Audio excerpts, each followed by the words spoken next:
Bonjour les enfants, c'est papa. Mon mur est un asile psychiatrique à ciel ouvert et ma salle d'attente est toujours bondée. Bienvenue à la clinique les enfants. Si vous pouvez partager avec beaucoup d'insistance cette capsule parce que je vais vous expliquer quelque chose d'important. Vous voyez ce petit qui est en haut, qui est sur cette vidéo en photo? Le petit s'appelle Amadou Abba, il a 13 ans. En ce moment, il est en garde à vue au commissariat central de Kousséri pour défaut de carte nationale d'identité. Il a 13 ans. Il est en garde à vue en ce moment au commissariat central de Kousséri. Cette information, je l'ai prise sur le mur de mon ami et frère Jumanto. Il est au commissariat central de Kousséri pour défaut d'identité. Déjà, la loi au Cameroun, la loi dans notre pays, dit que pour avoir la carte, c'est à 18 ans et que tu dois avoir la carte d'identité. C'est l'âge légal de limite. Après ça, si tu n'as pas la carte, tu es dans des problèmes. Donc, le petit, il a 13 ans. Et il se fait arrêter par le commissaire qui lui attend fondamentalement un choco derrière. Ça veut dire que la famille, maintenant, tant qu'ils ne vont pas trouver les 30 ou 40 000 ou 50 ou 100 000 que le commissaire va vouloir pour corrompre, pour qu'il sorte l'enfant. Parce que là où il est là, est-ce qu'on va aller le juger au commissariat? Est-ce qu'on va l'amener devant le tribunal? Même devant le tribunal, on va trouver qu'il a 13 ans. Donc c'est une séquestration. C'est-à-dire qu'on est dans un pays où un commissaire décide de séquestrer un gamin. C'est une prise en otage, c'est du kidnapping. Il a les habits de la loi sur lui. Il a les habits de la loi sur lui. Il est le commissaire. Il utilise la maison de la loi, de nos impôts, de notre loi, nos commissariats, pour séquestrer les nôtres, nos enfants, 13 ans, pour que nous n'ayons encore payé pour la carte nationale d'identité. Lorsque la loi est utilisée pour oppresser les citoyens, alors le peuple a toute la légitimité de se lever et d'aller combattre avec ses mains. Je vous parle de cette histoire pour que vous compreniez pourquoi c'est que les hommes de loi que vous voyez là, les policiers, les commissaires, je vous ai expliqué que tous ces gens sont la nébuleuse du RDPC. C'est un mécanisme de brimade et d'oppression des populations et c'est aussi un mécanisme de corruption et d'enrichissement illicite. C'est des gens qui vivent en totale impunité, non-respect de la loi.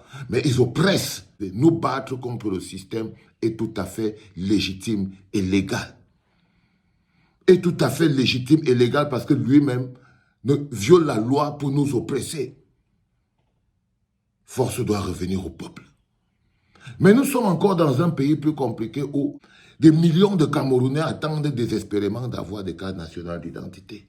Le plus gros problème que nous avons au Cameroun, c'est que les Camerounais cherchent leur carte nationale d'identité, ils n'arrivent pas à avoir. Mais ce bonhomme, qui est commissaire au commissariat central de Kousséri, il arrête un enfant de 13 ans.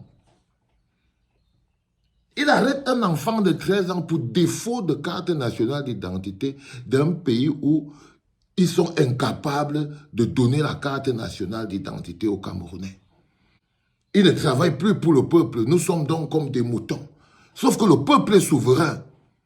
Lorsque la loi est déjà utilisée dans ce sens-là, lorsque ce sont les gens qui sont censés faire appliquer la loi, qui deviennent les premiers à la violer, alors force revient au peuple. Lorsque ce sont les gens qui sont censés faire appliquer la loi, qui utilisent la loi pour oppresser le peuple, force revient au peuple. Lorsque ce sont les gens qui sont censés faire respecter la loi, qui violent la loi et oppressent le peuple, force revient au peuple. Force revient au peuple.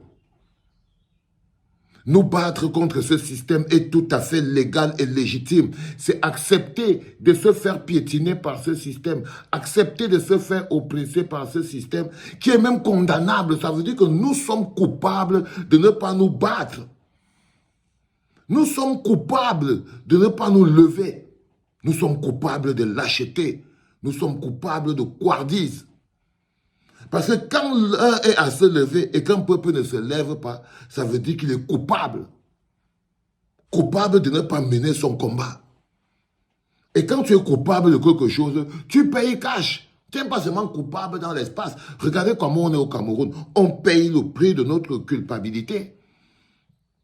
Quand vous voyez l'état de nos routes, quand vous voyez l'état de nos ponts, quand vous voyez comment ceux qui sont censés faire respecter la loi nous oppriment, quand vous voyez comment les riches peuvent disposer de nos vies, vous comprenez très bien que la facture du refus de se lever est chère. C'est la pauvreté, la facture du refus de se lever. C'est la misère, la facture du refus de se lever. C'est la décrépitude. C'est ça que la facture du refus de se lever. C'est la perversité de nos enfants. C'est la perversité. J'ai vu encore toujours une vidéo, toujours sur le mur de mon frère Jumento, où il y a les enfants d'un collège adventiste qui ont fui l'école, ils sont partis, ils sont en train de danser le mbole de Elvino en mimiquant l'acte sexuel. Ils ont fui l'école, ils sont venus rester là. Vous ne voyez pas que le prix est cher?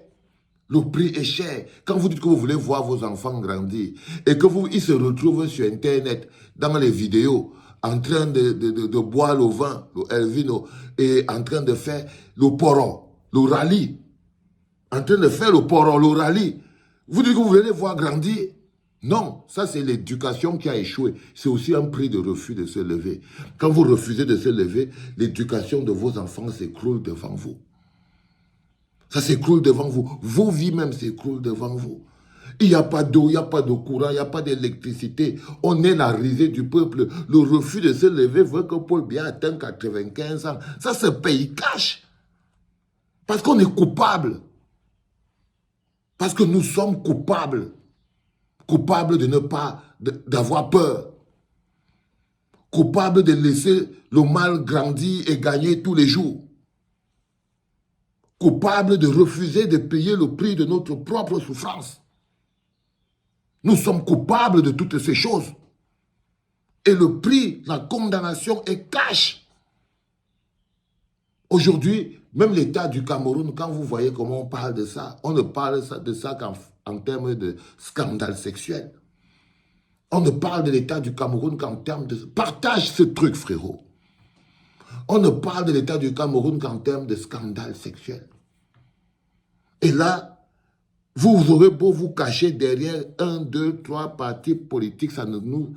Jamais du tout. Du tout. Le peuple, l'Afrique entière nous regarde en se demandant quel type de peuple nous sommes. Parce que nous sommes coupables. Et le prix de cette culpabilité, c'est la moquerie aussi. La moquerie des autres peuples africains. Voilà un petit comme Amadou Abba, 13 ans. Est-ce que ce n'est pas cher payé? Le prix de refus de se lever. 13 ans, un monsieur qui est un papa arrête un enfant de 13 ans et le garde à vue au commissariat central pour défaut de carte nationale d'identité. Partage ça, frérot. Non. Là, le peuple doit se lever. Nous sommes à la merci de tout. Même ce que vous croyez être en train de protéger, vous protégez même quoi? La misère. Vous protégez vos misérables maisons, vos misérables habits, vos misérables vies. Vous protégez quoi? La misère. Vous en êtes finalement tombé amoureux. Mais le prix à payer, le prix de notre lâcheté, c'est la souffrance et la misère pour nos enfants. C'est le prix que nous payons aujourd'hui. Le prix de la souffrance et la misère de nos enfants. Vous regardez le bonheur des gens sur Facebook. C'est-à-dire que les quelques influenceurs, les quelques fonctionnaires, vous regardez le bonheur des gens par la fenêtre. Vous attendez que ça tombe de leur table. Parce qu'il y a toujours une poignée de personnes qui bénéficient de votre lâcheté. Et ceux-là, vous les regardez, vous en êtes amoureux. Ce sont les flammes de l'enfer, les enfants. C'était papa.